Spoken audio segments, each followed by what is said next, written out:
Hey everyone, I'm so excited to be able to film a review today because I just finished a book last night and I've really been dying to make a review on it I won't spoil what I thought of the book just yet, but I got a job interview in just under 2 hours and I'm in the process of getting ready, so I don't know if you can tell my hair is still wet as I'm waiting for it to dry more before I can fix it because I don't blow dry my hair. And I would normally still be sleeping at this hour, which is unfortunately when my boyfriend is working and which is my recording opportunity. But yeah, I'm up to get ready for the interview. So wish me luck on that. I really need it because I am absolutely terrified. It's for this immigration law firm and it would be a full-time position with benefits and I would finally be able to leave the coffee shop. But we'll see. We will see. The book that I'm going to be reviewing is Incarnate by Jodi Meadows. I believe the only thing I've ever said about this book previously was in my book cover tag video wherein I mentioned that I loved the cover. And I still do, although after reading the book, apparently the main character, Anna, is supposed to have dark auburn hair, and this, I thought this was a depiction of a blonde with just the light making it appear lighter. Maybe this would be like strawberry blonde at best. This is not dark auburn, so I don't know. Do these people read? Even if the cover designer doesn't read the book, can't the author at least just give them enough information to be able to make an accurate depiction? Apparently not. But yeah, this book Incarnate is about it's like a fantasy-esque sci-fi world in which there's this place called, I don't know if it's like the country or the continent, called Range, and within this place there are always 1 million souls that have lived there for the last 5,000 years, and by that I mean that the same 1 million souls keep being reincarnated over and over no matter how many times they die. It's essentially the same people who have been there for as long as they can remember, the last 5,000 years. So no matter how many times they're reincarnated, they remember each of their previous lives. So it's not like they only have a vague sense of it or anything like that. No, it's as if it's been one long continuous thing. They remember all of it. With one exception, the main character Anna, who when she was born 18 years ago, they were thinking she was supposed to be someone called Kiana, who had died a few years previously, and they were all waiting for her to be reincarnated, and then boom, this is Anna, who is a new soul and not Kiana, and she has never been reincarnated before.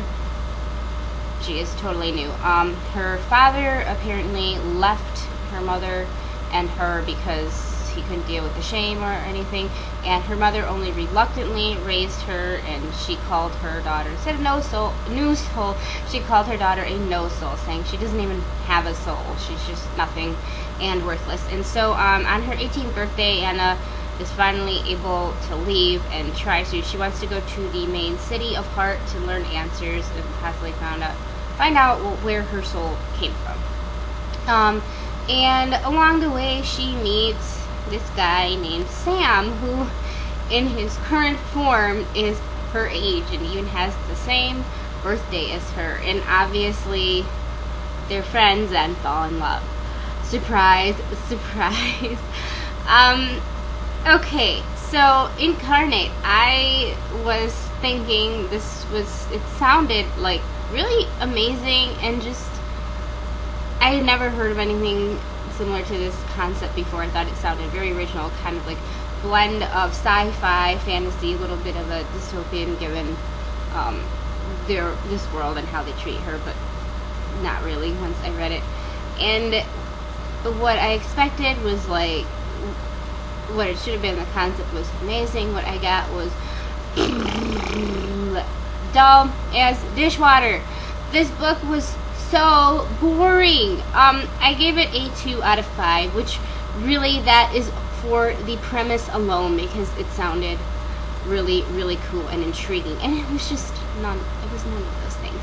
all of the different implications that could come from essentially being the same souls reincarnated over and over, they're barely glossed upon in this book. They are very, very briefly touched upon. Like, Anna kind of semi-considers it for like a sentence, and then it's gone. Like, you know, you will have given birth to someone who could later be like your wife, or, you know, then they could give birth to you, and these different souls are always, they're different, reincarnated as males, females. It's never like the same or anything like that. And all of these ideas that could have been used were not. Instead, I was expecting, like, you know, a sci-fi fantasy mix, and what I got was paranormal romance, which is, as you probably know, not my favorite genre. All of these things are just in the background, and instead the focus is on Anna and Sam's relationship.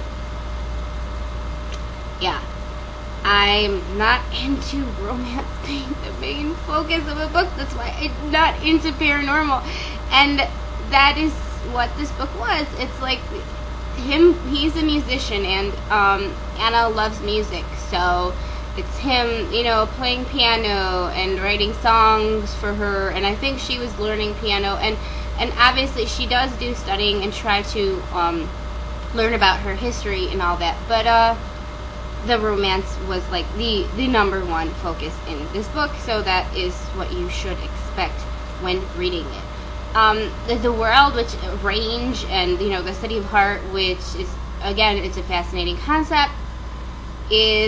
The world building is not done very well, in my opinion. I only had the vaguest sense of this community and how it actually works. I couldn't really picture it in my mind at all. It is kind of like a mix of like our world and a fantasy-esque sci-fi world, because there's dragons and these other creatures called sylph, which I'm not exactly sure what they are. I still can't picture what those look like. I only know what the dragons are because, you know, that's a common mythological creature. I've never heard of sylphs, so if the author didn't create them, I'm sorry, I'm not familiar. I didn't bother to look it up, but they like are fire-ish creatures or something, and they're really dangerous, I guess. But they also have technology and things like that in this world, like videos and all that other stuff. So I don't know, it was just really, like, I felt clumsily put together, because it felt like what Jodi Meadows really wanted to write was the romance, and I felt like it was such a disappointment, because it could have been such a fascinating world to write about, and it just wasn't. In terms of the characters, Anna, I found, like, I appreciate that she was not just this, like, pushover girl, given the way she was raised by her evil mother, who would hit her and starve her when she did bad things, apparently. But she just came off as whiny for most of the time to me. Sam was just like the stereotypical love interest, perfect, good looking, I don't even remember what he's described to look at, but I don't care, guy, and, you know, he's sensitive, and he's kind, and I don't know, whatever. The other characters, yeah, I'm sure they were there too, I don't know. This is just not the book for me. If it sounds like this is the book for you, if you like paranormal and you like books where romance is heavily focused upon, I would still recommend this to you. Just, I didn't like this book whatsoever. Before I just keep rambling about how disappointed I was, it's, again, a 2 out of 5 for Incarnate, and I probably gotta go finish getting ready, but I'll see you guys later.